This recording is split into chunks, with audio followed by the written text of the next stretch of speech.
फालतू के खर्चे बंद करो। आज गरीब सोचता कि बेटी रुखसत कैसे की जाएगी, आज कमजोर सोचता कि बेटी के हाथ कैसे पीले किए जाएं। इसलिए कि मैंने कई गरीबों को कहते सुना है रिश्ता पक्का तो कर देते, लेकिन बीच में ईद आ रही है, 1 लाख का खर्चा बढ़ जाएगा, ईद के बाद रिश्ता पक्का किया जाएगा। यार जो गुंजाइश वाला है वो तो कभी भी कर सकता है, लेकिन गरीबों का जीना हराम किया है ऐसी कसरत दौलत दिखाने वालों ने जो 1-1 लाख की ईदियां दे रखे हैं। कोई फायदा नहीं, कोई मकसद नहीं। इतने आसान कर दो निकाह ताकि अगर कोई गरीब बेटी जब हाथ पीले हो तो रब का शुक्र अदा करे और मचल के कहे मालिक तेरा एहसान है, तूने हुजूर की उम्मत में पैदा किया है जहाँ गरीब बेटियों को रब ने ये हक दिया है कि जहाँ अमीर मुस्कुराते हैं उसी सफ में गरीब भी खड़े होके मुस्कुराया। नारे तकबीर, नारे रिसालत, पैगाम हक कॉन्फ्रेंस, मुफ्ती हम्माद रजा मुरादाबादी।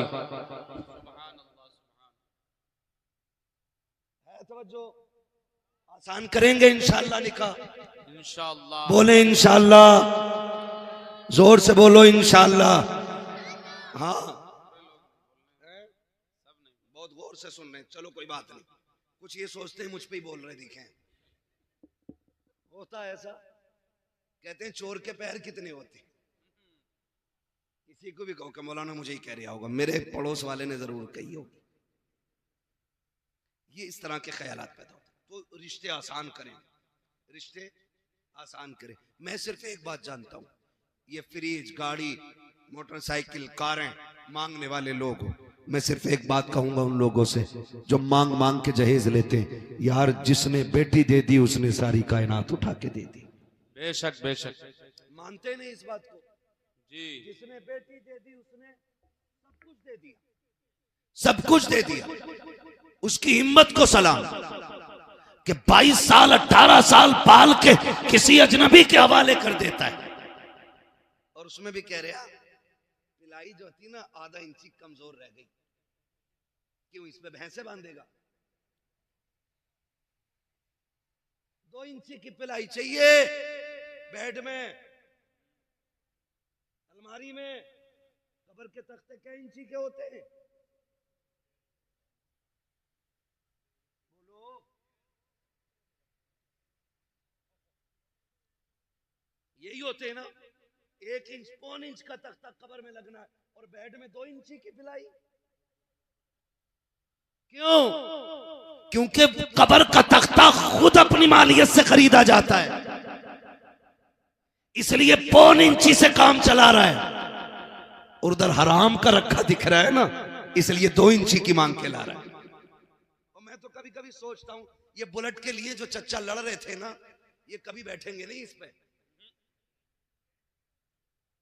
बेइज्जती और करा ली।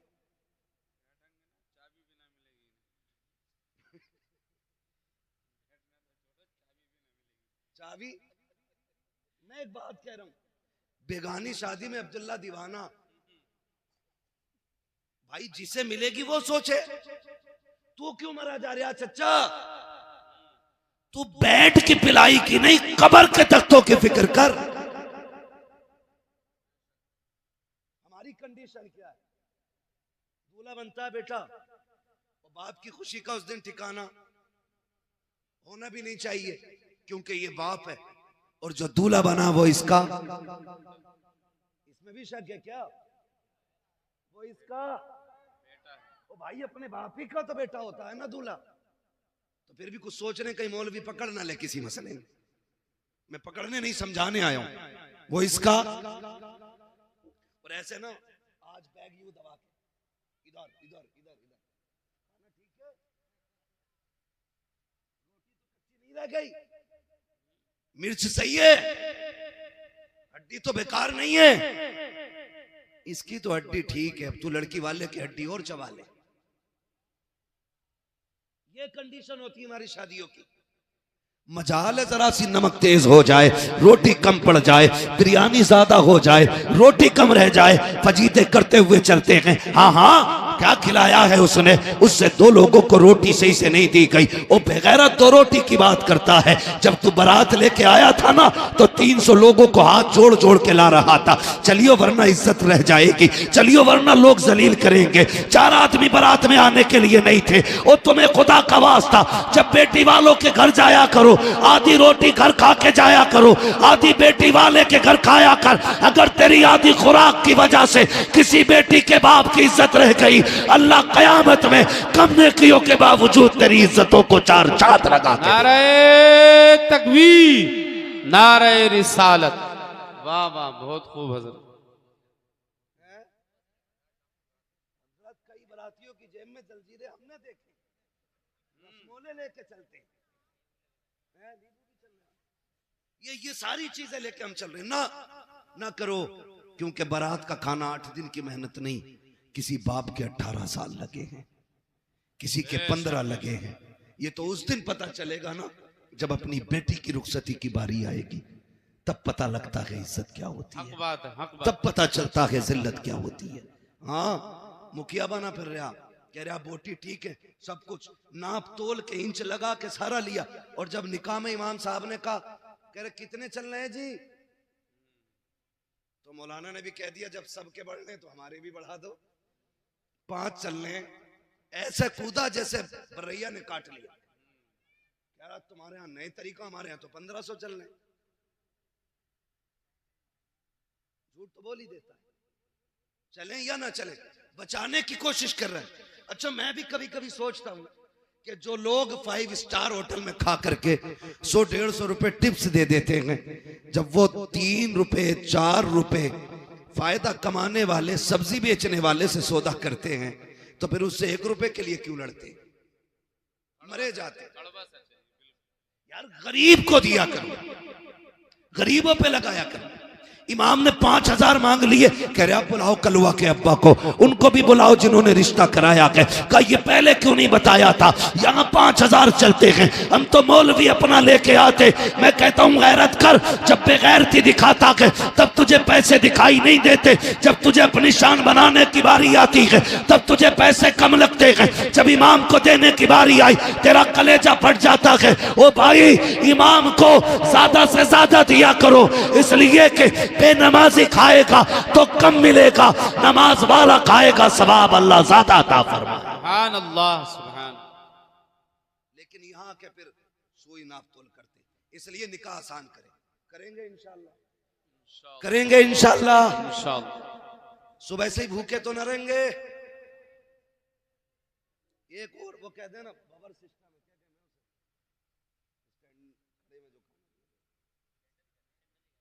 स्टैंडर कहते हैं।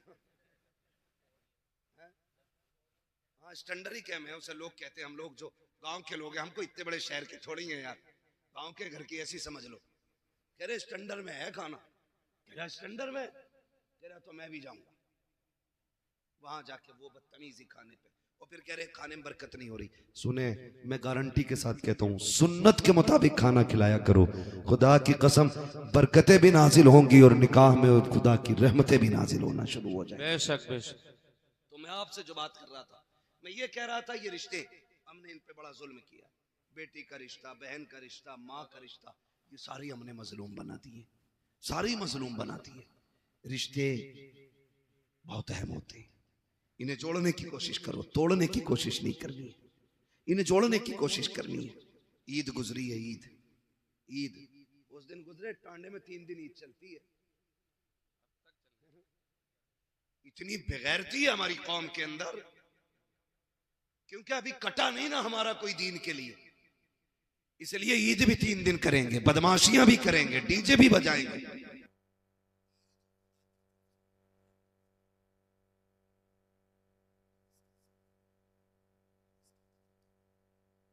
के नाम पे टांडे बच्चियां भेज दी कि हक है उसका ईद में जाना।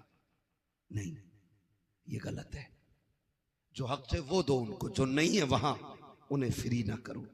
दीन बड़ा मुश्किल है। वरना सच बताओ, जब तेरी मेरी बेटी बेपर्दा किसी बाजार में जाती होगी, फिर खातून जन्नत की बेटी सैयदा ज़ैनब के दिल पे क्या गुजरती होगी? खुद सोचो जरा। वो सोचती नहीं होंगी हमने खानदान दे दिया लेकिन पर्दा नहीं दिया था। हमने अपनों की लाशें देखी हैं, बच्चों के कटे सर देखे, लेकिन हमने हुजूर का दिया हुआ पर्दा नहीं छोड़ा। तो फिर क्या जवाब होगा अगर कयामत में उन्होंने पकड़ लिया तो? इसलिए खुदारा हम अपने रवैयों को बेहतर करें, रवैयों को बेहतर करें। ईद गुजरी है ना, कई लोग ना बेटियों को फोन, ना बेटियों को बुलाना। क्यों? कि दामाद से अनबन हो गई थी। समधी जो हो ना, समधी भी मुझे तो कहीं कहीं ऐसा लगता कि पूरे आतंकवादी होते। सही कह रहा हूं? कह रहा जाऊंगा नहीं, मूछ का मसला, और जागा मेरा लड़का भी नहीं। निकाह लड़के का हुआ, अब्बा तुम्हारा नहीं हुआ है। बेटी पे सितम न करो, वरना अल्लाह ऐसा रगड़ेगा सारी समझीगिरी निकाल देगा।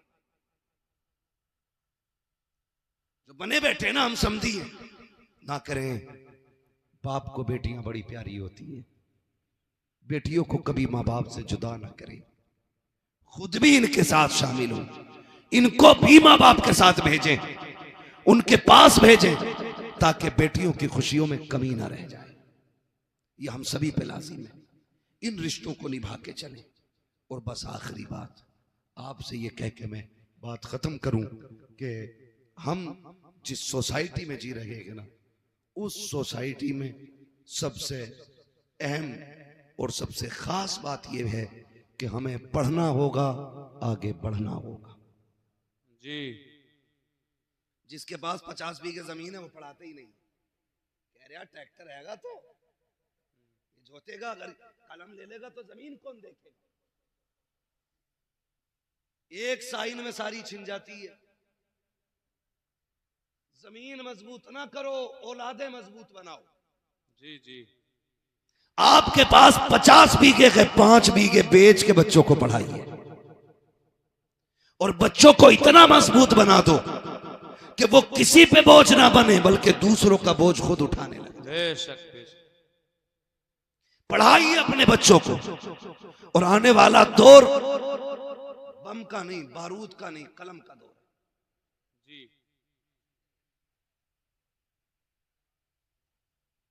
ये बातें तारीख लिखवाते समय बता दिया करो, ताकि हम ये बता दें कि हम ये कब सुनाएंगे।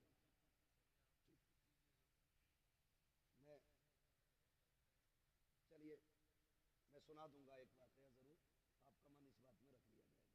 ठीक है, आप खुश रहिए। ठीक है ना? इन बच्चों ने बड़ी मेहनत की है, तो अगर ये चाहते हैं तो इंशाल्लाह वो मैं जरूर सुनाऊंगा। ठीक है, जरा कह दें या रसूल अल्लाह, या रसूल अल्लाह। और जोर से कह दें या रसूल अल्लाह, या रसूल अल्लाह। है ना? मेरे भाई ने पहले भी मुझसे कहा था इस बात को, तो मैंने कहा था इंशाल्लाह कोशिश रहेगी। ठीक है, लेकिन मैं क्यों, हाँ मैंने उसमें बीच में जिक्र भी कर दिया है थोड़ा सा, लेकिन मैं आपको बता दूं, बस नाराज ना हुआ करें। मैं ये बात बता दूं भाई कि कुछ चीज़ें ऐसी होती हैं ना जो मौके के साथ खास होती हैं, खास होती हैं। करबला का जिक्र अगर मुहर्रम में हो तो फिर 4 चांद लग जाया करते हैं।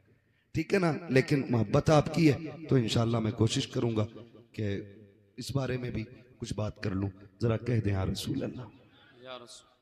अब जो दौर है ना, मैं जो कह रहा हूं, अब जो दौर है वो दौर कलम का है। वही आगे बढ़ेंगे जो पढ़ेंगे। कब्जा हुकूमत उन्हीं की रहेगी जिनके हाथों में कलम होगा। हम जो तोड़े गए ना, हमारी जहालत की बुनियाद पे तोड़े गए। हम जो पीछे धकेल दिए गए, हमारी नाकाबिलियत की बुनियाद पे पीछे धकेला गया।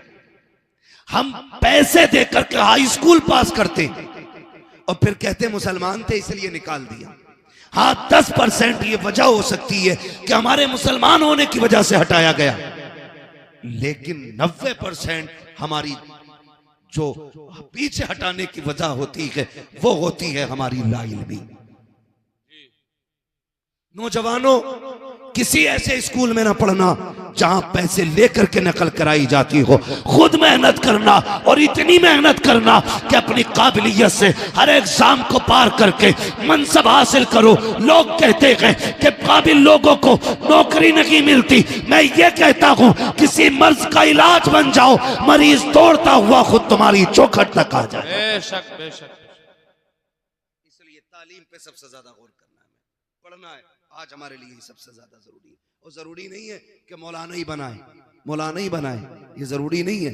दीन की बुनियादी बातें सिखाइए, फिर बेटे को IAS IPS बनाइए, फिर बेटे को आप एक दीनदार वकील बनाइए।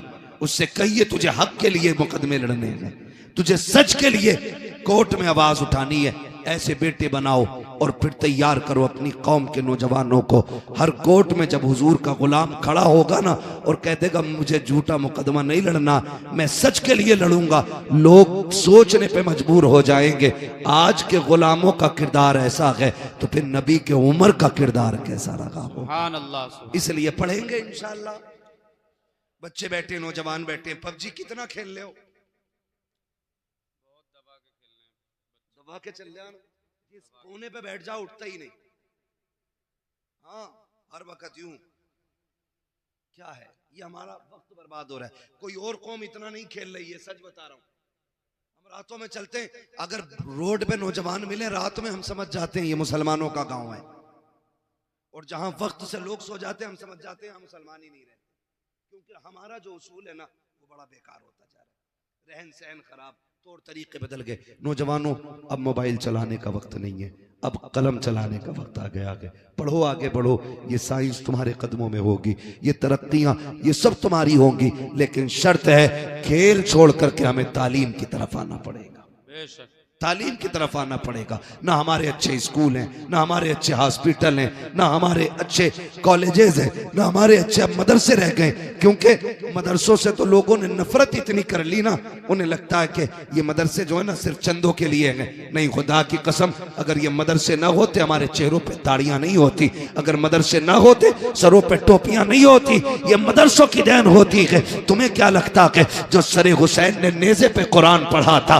क्या सिर्फ वो इमाम हुसैन का कमाल था? नहीं, खातूने जन्नत ने दूध पिलाते वक्त कुरान सुनाया था, सर कटा के नेज़े पे हुसैन ने कुरान पढ़ के सुना। सुभान अल्लाह, सुभान अल्लाह। जब दरसगाह ऐसी होती है ना तो फिर बेटे ऐसे होते, फिर बेटे ऐसे होते।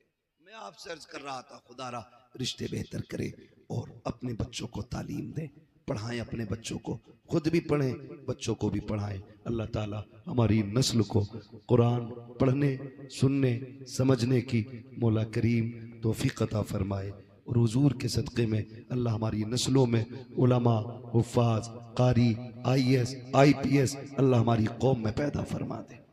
आमीन कह दो भाई, आमीन। हाँ, यह आमीन कहने वाली बात थी।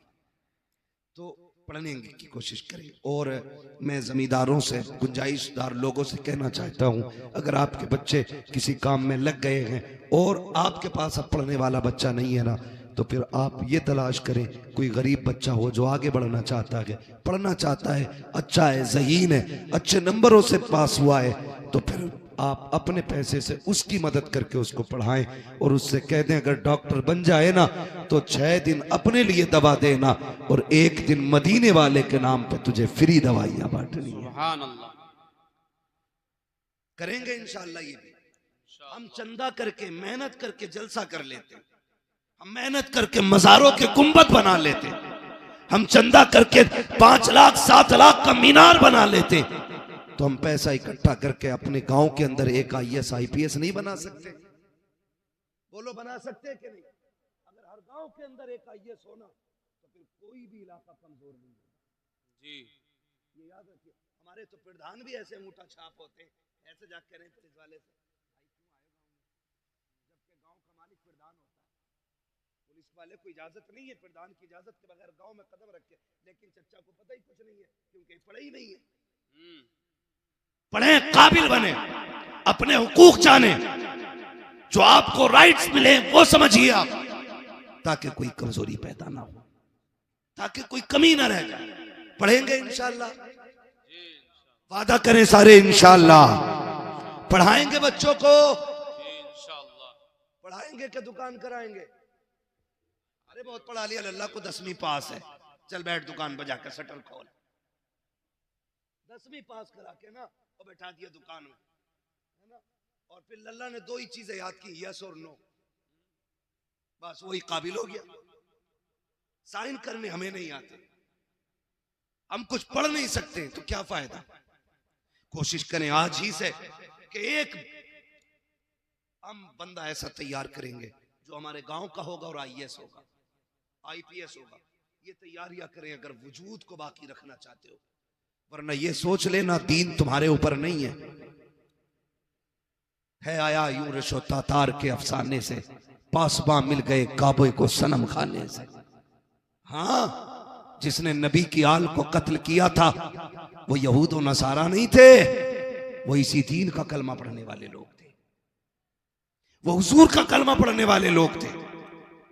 अल्लाह ने उनका ऐसा बेड़ा गर्क किया, आज उनका नाम और निशान नहीं मिलता है। तो आपको क्या लगता दीन हमारे ऊपर टिका हुआ है?